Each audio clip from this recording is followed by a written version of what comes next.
And welcome back to another video. Today we are going to have a look at the latest Chinese firecracker, the BZ-68. And you can already see here a little bit sped up. We are getting into quite quickly in a decent position. However, we are on not a really good position at all actually, because nothing happens. We have heat loaded and obviously Mr. Raptor is Pepega because he didn't play well of tanks for quite some time thanks to finals and the last remaining push to probably get a bachelor's degree.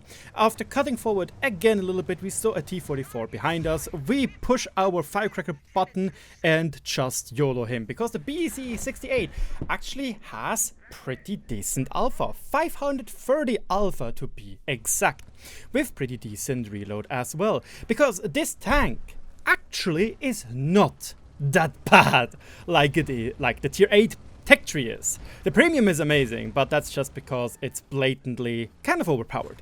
The TECHTREE, however, is very, very bad. 420 alpha, shite gun handling, 420 damage, as said, that's it. It doesn't have armor.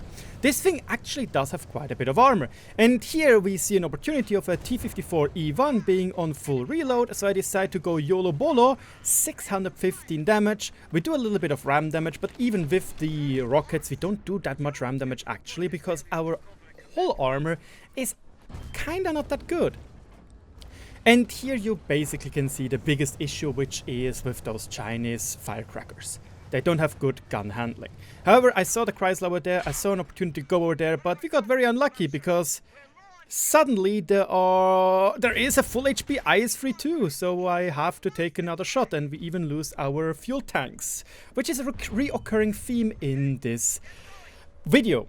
Now we have a 2v1 situation here. Yes, we have a Prosciutto in the back, which is being there to kind of distract them, but yes, luckily the IS-32 right now is on low HP, so we should be able to maybe get him if he is stupid enough.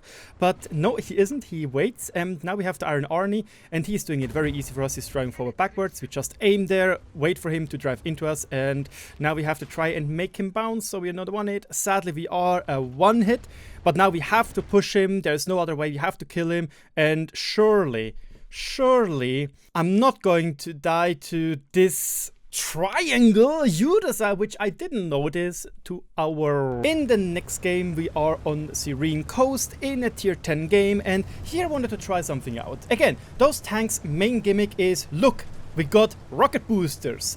Yeah, we are fast. It's just without rocket boosters we're kinda slow, and even with a turbocharger we are kinda slow. Like, what is it, 55 kph? Ah yeah, it's 50 kph with our wickedness of turbo. It's not good. Like, it's a bad gimmick. It might only be good on stuff like Himmelsdorf if you want to go onto the hill, or Malinovka if you want to go onto the hill. That's it. Other than that, it's annoying, because I was thinking, you know what, let's try this out. Let's go onto the hill. We surely will be fast enough. But if you look at the minimap, you will see the VZ-55 is on par with our speed. And the Lion is already in position. So surely this is going to go well, right? Right. Yeah, we see the line, and now we already have to fight a little bit with our gun depression. The tank only has 8 degrees of gun depression. It's not bad, but it's lacking. And we also do have a little bit of an issue, which is you can get penetrated on the top of the gun. You can see the bullet hole of the line with its APCR round. It's around 315 armor right there in a hold down situation, which is okay, I guess. But yeah, the line just penetrated that rather easily with its premium rounds. And we also missed a shot on the 283, and we're also having to fight with our gun depression more, because not only does it only have 8 degrees of gun depression, it also has 2 spots in the front which are 4.5 degrees because you have lamps. You know, he wanted to enlighten us of being a good tank, but those lamps are a little bit annoying. We tried to push the youuuu, and after having won this 2v6 up there and going out with 6,000 damage, you don't need to see that, we are on Studzianki in a tier 8 game with some tier 9s, and here we actually can use our booster to get in a more unique position, especially because there is no RD. Usually you always play this rubble right there, but with this tank we can also play this position right here, which allows us to have better angles towards the back and even spot some people a little bit more. So it's actually a pretty decent position. I'm also loading heat rounds just to be safe, and you can see if we are fully aimed in, the accuracy is actually not completely dog water. It is pretty decent, and in a hold down position the tank has fairly good armor. It is fairly balanced in that regard, because if you fully stand frontally, they have a hard time penetrating your upper front plate, they can penetrate your gun mantlet if they're getting lucky, and you have the cupola on one side, being the left one. And nicely enough, this cupola is actually smaller than the one we know from the tier 8. The tier 8 cupola is very, very big, and it's very, very annoying, especially because the tier 8 is also very, very slow. I'm talking about the TECHTREE because the premium is whatever. Yes, I'm now deciding to most likely reload. Yes, reloading into an HE round to try and shoot away this stuff right there, so I have a little bit more time to shoot. I'm also trying to use this pillar right here to try and hide my cupola, so the TNH does have a little bit harder time hitting it, because that is the main weak spot he can easily penetrate. Because I tried to go for his lower plate, yeah, he just nails the rather smallish cupola, which is also rather far back. However, I can't really appropriately use my 8 degrees of gun oppression, which will make it infinitely harder to hit that cupola, because otherwise it will show my rather massive lower plate. And you saw it already in the previous game in Pilsen. Lower plate hits fuel tanks, you know? This is a Chinese tank, and this Chinese tank is basically like Russian tanks. Their doctrine is driver in the front, fuel tanks to the side of the front as additional armor against shaped charges. Yes, and in World of Tanks it means you usually get to burn quite a bit. Very annoying. We will see that later, surely. But yeah, we also bounced a round of heat on the stock turret of an ISM. Again, stock turret ISM, it's an IS turret. Has no armor, we got very, very unlucky. But the next round just slams him right into the face, and we got lucky right there. We also need to get lucky with the TNH, because the TNH is actually insane. We got very lucky there. You know why? The TNH's turret is basically the same as the tier 10 ones. Just the cupola is smaller. Like, the cupola of the TNH is literally, I don't know. I don't know where it is, you know? It's hidden. Where is it? It's like Slovakia. Where is it? Jokes aside. It is a very, very, very, very strong turret on the TNH, which the BZ-68 doesn't really have. But again, the BZ-68 actually can bounce quite a bit of damage, especially a little bit on distance. But this kind of contradicts to what this tank should do. It doesn't have good gun handling, it has very long aim time, its accuracy is not good, and it has the rockets to be a rocket man to get into a position quickly. So you kind of don't want to snipe. But only at the distance your armor really holds up, you know? And the armor is... Again, you have the cupola, your turret is decently strong, the upper hull is decently strong, lower plate is very weak, side armor can bounce some stuff, but the problem is, it has the issue of the Super Conqueror. But, on the Super Conqueror it's not an issue, because the Super Conqueror's turret is like this, like if my head is a turret, we have some flanks, some sides panels, which are very, very thick. The BZ-68 has those as well. Just those are not 300mm thick, they are 110mm thick. So you can't really side scrape. This is also where the TNH just slammed right through me. He can easily hit that, and it's very big, it's 110mm thick, and it's hidden by your track, so you don't even see where it penetrated him until you go into tanks.gg or in Battle Hits mod to see what happened. We're now at 2600 damage, game is a stalemate, and I was like, hey, you know what, the 53 TP is pushing forward, let's do that as well. In hindsight, that's a very, very bad idea. You know why? What am I supposed to do here? You know, what can I do here? I can kill the charioteer, which would allow our people on the hill to push forward, but that's it. Now we are in a bad position because I didn't look at the minimap, because I am rusty as hell after not having played World of Tanks for quite some time, and we lost another chunk of hit points thanks to the prosciutto, which is hiding behind a house. Now, surely we have some backup in the form of a Rheinmetall Borsig Waffenträger. And surely we are not going to get murdered in the back, right, by an AMX M4, which is now just going to drive over the open field, right? Right? Well, because we are also very slow in turning, we have to maneuver quite a bit. We are able to get in another shot into the AMX M4, giving him a juicy 570 damage round, and now we got stuck on the wreckage, and we die because the AMX M4, he can do whatever he wants. The Rheinmetall Borsig, I guess, he was a little bit sleepy. In any case, we go to the next battle, which is actually the first one I recorded for this session, and we already did 1000 damage to a rather clueless TNH. And here, what you didn't saw is we were able to get into the position very, very quickly. It's really nice. Like, again, getting into contested positions with those tanks is fairly cool. Sand River, for example, to get into the hull down works fairly easy because you have the rocket pods. But the problem is, outside those rocket pods, you don't really have anything going for you except for mediocre gun depression. Like 8 degrees is great. It's fine. You can work with it. Pen is good on tier 9 as well. But, you know, it's kind of lacking as well. Like, you're kind of missing stuff, it feels like. Like, you have the rocket gimmick and that's it. And I assume Wargaming balanced those tanks to get the AG guns, you know? So they kind of forgot about those guns as well. It also felt a little bit rushed. They're like, oops, tier 8 premium, too overpowered. Let's completely remove the HE gun of any of those tanks.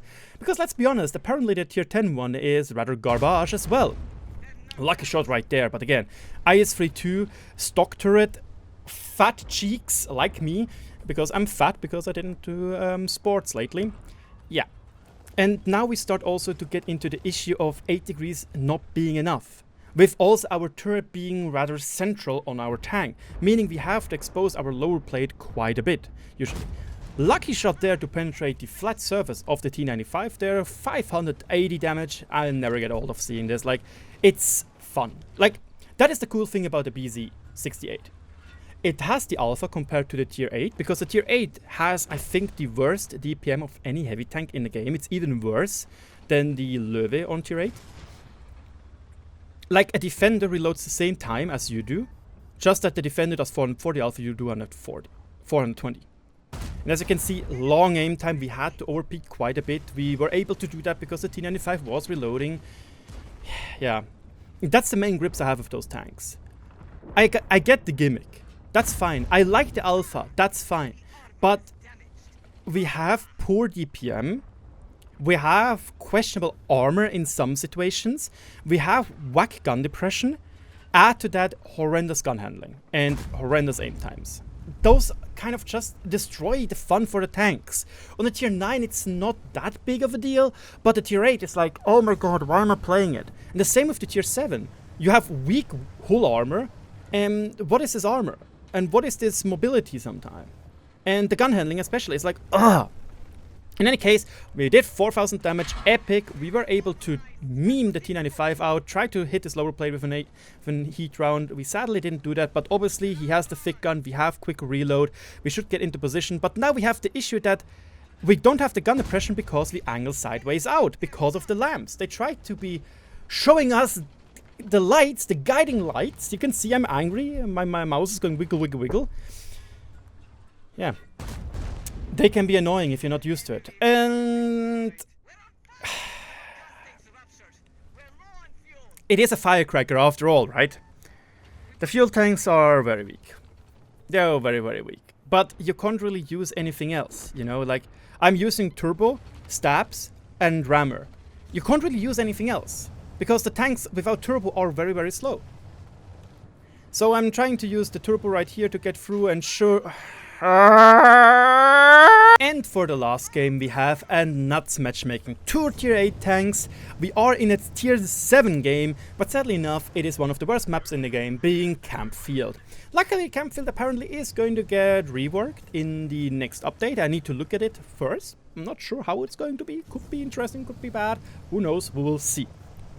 In any case, this is basically one of the situations where those boosters are really, really nice. It allows us to get into a position quickly, to get one additional shot or get into a good position. I was thinking even to go to D6 But the issue is, alone with the bad DPM we have, it's impossible to do. But you can see we can get rather quickly into the position. We could have even punished maybe a medium tank which tried to go up on the hill. But they didn't. The FCM50T spots the E75, so I'm just waiting for the E75 to push up, show us his massive chunky lower plate where his lederhosens are, and we just damaged him rather easily and handsomely there. But you can see we have a little bit of an issue. We have a Jack Panther in the back, a BZ-68 and a T-29. But that's it, we don't have anything else really, like everything else went to the left side. So surely the HJK line will not fall and we were going to win the HJK line, right? Surely. In any case, we have a little bit of the issue right here. Like, what are we supposed to do? It's Campfield. We can't really play aggressive without getting slaughtered by the TDs. And now suddenly we see, oh, there's another tier 9 tank. That is not good. That is very, very not good. It's we are now 2 tier 9 tanks here. We have quite a lot of enemies here. You can see even the FCM50T pushed where I wanted to go, but now he's just gonna get picked over by the Tiger P. He doesn't care. He just takes a shot by the Jack Panther, as you can see. I think this was the T-29 maybe. I should have been the Jack Panther. I tried to punish him. I was too slow. Or was I? We don't talk about that bounce, okay? We don't talk. It was shite aim by me and a little bit unlucky RNG. Luckily for us, our other tier 9 tank already died. So now we have an issue. We are 4 people here, 2 of which being tier 9s versus 2 of which being tier 7s, with 1 being almost dead already, against 2 tier 9s, several tier 8s, several tier 7s.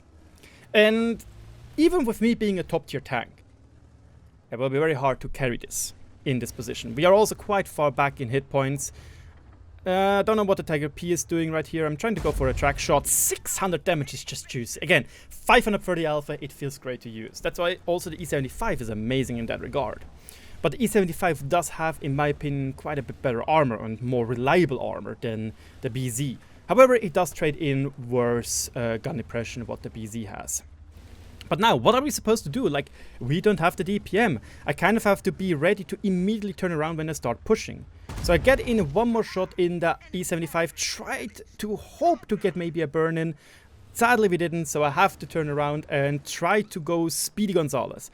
I might play this here a little bit too passively, because I could have gotten in another shot right there into the Toon-1, but because the Toon-1 doesn't really have any DPM at all, and the gun kind of sucks with its horrendous gun handling, because now I'm basically not doing anything. I'm just waiting. I'm kind of spotting, I guess, for the ISU 122 and the T-29, but that's about it. So I try to push forward again, because those 2 people now went up on the hill, so it will be very... It will take quite some time for them to push at us. Another 603 damage roll. Perfect. So that means that Toon-1 has to push away, push back. Surely we can hold this, right? Surely it will be fine.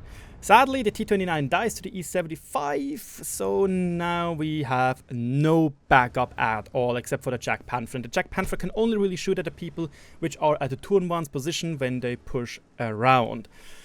So now I have to pull back as much as possible. Luckily, we did, however, somehow win the HJK line, so surely we're not going to lose that one. And yeah, now I have to play passive a little bit, and that's a little bit an issue, because with tanks which have bad DPM, you kind of always want to be able to shoot on cooldown, on reload you want to shoot. And I'm not able to do that. I might be playing this a little bit too scared, but the problem with the BZ-68 is you are not a carry machine. You don't have the armor. Your lower plate is massive. It's 125 millimeters. Everybody can pen that. Your mobility is not good enough. And again, the DPM is not there. And now we're starting to lose the HJK line. I also didn't know if the email had the big or the smaller gun. I should have just pushed right here. Like, just YOLO'd into him, hope to get the Toon-1 or the T-29 before the E-75 pushes me, and try to do as much damage as possible, because in hindsight the E-75 and the T-29 didn't really move, and now I'm stuck. We lost the other flank because everybody went there, somehow they lost it. Classic World of Tanks. We get immediately ammo racked with the first round by a comet. Like, come on. Modules are amazing on this tank, and as you can see, the gun handling is simply not there, and now I'm just getting picked apart from several different positions. And with my, how should I say, passiveness? Yeah, even missing that shot on the Comet because the aim time is simply too long. The accuracy on move is too bad. Yeah. Now, I was thinking maybe the Emil was still reloading, so I was trying, whatever, let's push on him. No, he wasn't reloading, he gets a lucky shot in. The E-75 was also able to shoot at us, and I can't disable the rocket boosters, so I'm kind of forced to push into him, and unluckily for us, he hits another shot. Somehow, I don't even know where. We were able to kill him, but now we are dead to rights. We have 40 hit points left. There are 2 people in front of us, and the Comet literally just starts spamming us with HE. GG, well played, I guess. And what are we supposed to do? We get a 1 more snapshot off, almost 5k damage. I guess that's it, because, yeah, the Comet still somehow hits us behind the wreckage. So does the Scorpion, and game is over. To wrap it up, the BZ-68 is probably going to be the best tank of the 3. It is not bad, it is a decent tank, but it's not a carry machine like an AMX M4, a Super Conqueror, or an A Phase 1 would be. It's kind of sad, really. Like, it needs just one thing more, maybe a little bit better mobility or better gun handling, preferably better gun handling. Because other than that, it is a decent tank, it is workable, it is kind of fun to play, but you just don't have the carry potential with this tank. You're just lacking one more stat to make it good and fun. But it's miles better than what the tier 8 has to offer. In any case, let me know in the comment section below if you enjoyed this video. I'm going to do some more videos to see what the feedback will be with some other tanks. Let me know in the comment section below what tank you want me to see played next. And with that, thanks for watching. I'll see you around.